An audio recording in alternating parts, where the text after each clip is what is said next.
Maswerteng hapon po mga ka-STL. Narito na po ang resulta ng STL Batangas para sa araw na to, second draw. January 22, 2025. Araw ng Miyerkules. Naway ang mga natayan niyo pong mga numero kanina ay manalo nawa ngayong hapong ito, 4:30 PM. Kaya kunin niyo na po ang inyong mga tickets. Narito na po ang resulta. Ang mga numerong nanalo sa STL Batangas ngayong hapong ito, January 22, 2025. 4:30 PM. Second draw result, 3 at 21 in exact order. Sa lahat po ng tumaya kanina sa STL Batangas para sa second draw ng 3 at 21, congrats po sa inyo. Panalo po kayo. Again, 3 at 21.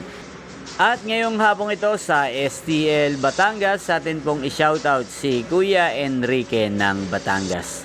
Shoutout po sa iyo Kuya Enrique, naway nasa mabuti ka pong kalagayan. Sana mga tinaya mo mga numero kanina ay sana'y manalo po ngayong hapong ito. At sa lahat po ng mga taga Batangas dyan, shoutout po sa inyo.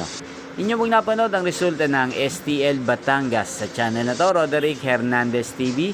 Maraming salamat po sa patuloy niyo pong panonood sa aking channel. Magkita-kita pong muli tayo mamayang 8:30 PM. Again, thank you for watching.